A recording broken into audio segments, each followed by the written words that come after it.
Et si je vous disais que 90% de vos conflits relationnels ne sont pas causés par l'autre? Vous allez comprendre pourquoi et surtout comment y remédier. Je me souviens d'une cliente, une mère dévouée. Elle se disputait sans cesse avec son ado. Elle croyait que son enfant était difficile. Mais elle a fini par découvrir que le problème venait de ses propres blessures. Ce fut une révélation. Dans cette vidéo, nous allons découvrir ensemble les vraies causes des conflits. Je vais vous partager une méthode en 3 étapes pour y remédier. Donc restez bien jusqu'à la fin parce que je vais vous donner des clés essentielles. Étape 1. Le filtre des perceptions. Origine de nos malentendus. Imaginez que vous portez des lunettes avec des verres teintés ou rayés. Ces lunettes représentent vos croyances et vos expériences passées. Elles déforment tout ce que vous voyez. Une lumière douce peut sembler trop vive, une couleur peut paraître terne, et de la même manière, une remarque neutre peut vous paraître agressive, simplement à cause des rayures.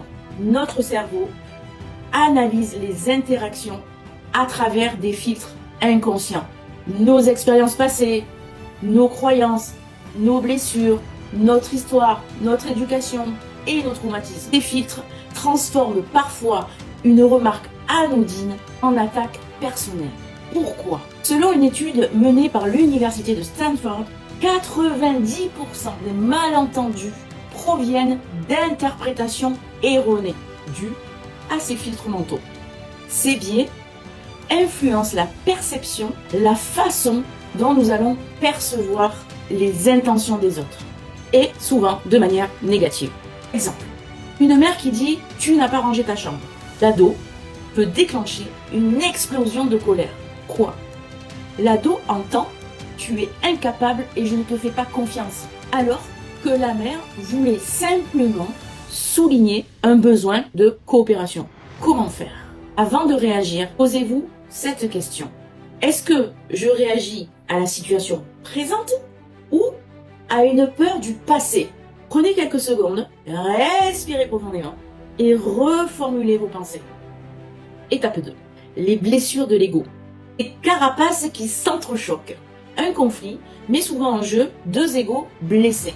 Ces blessures peuvent provenir d'un rejet vécu pendant l'enfance, d'un sentiment d'abandon ou d'une peur de l'échec. Pourquoi? Les recherches de Brené Brown, experte en vulnérabilité, montrent que les personnes qui évitent de montrer leurs blessures par peur de paraître faibles renforcent les tensions lors d'un conflit. 72% des conflits familiaux étudiés pendant son enquête étaient liés à des émotions non exprimées. Exemple, une femme s'emporte lorsque son ado refuse de l'écouter. Pourquoi? Parce que enfant, elle a eu la perception de ne jamais être écoutée par ses parents. Et son ego surréagit pour protéger cette vieille blessure. Alors comment agir? Commencez par identifier vos déclencheurs émotionnels. Quels mots, quel comportement vous irrite immédiatement? Tenez un journal et notez toutes ces remarques. Ensuite, lorsque vous êtes dans un conflit, dites « je ressens », vous nommez l'émotion, « car cela me rappelle » et vous nommez le souvenir précis. Et vous verrez que souvent, cela désamorce la tension.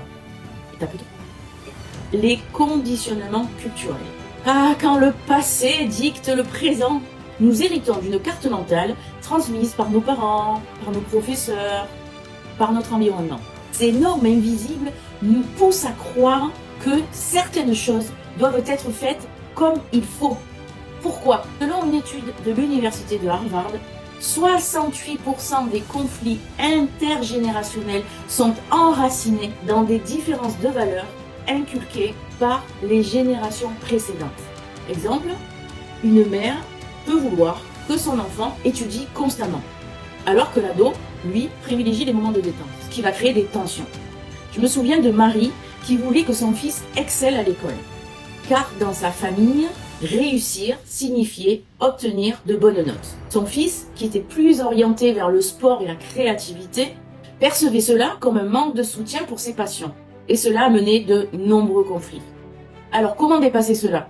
Lors du prochain conflit, demandez-vous, cette règle vient-elle vraiment de mes valeurs profondes ou d'une tradition familiale que je n'ai jamais remis en cause. Ensuite, engagez un dialogue ouvert en posant cette question. Quelles sont tes valeurs? Et comment pouvons-nous les intégrer dans notre vie commune? Vous verrez que cette conversation fait des miracles. L'une de mes clientes était en conflit permanent avec sa fille. Et en appliquant ces étapes, elle a pu identifier que son autorité rigide venait de sa propre éducation stricte. Et en laissant place au dialogue, vraiment, leurs échanges se sont apaisés en quelques semaines seulement. Changez votre vision des conflits. Les conflits relationnels peuvent vraiment être des opportunités pour grandir. Si cette vidéo vous a apporté des éclairages, n'hésitez pas à vous abonner et à partager vos expériences en commentaire. Dans une prochaine vidéo, je dévoilerai une méthode puissante pour résoudre les conflits familiaux.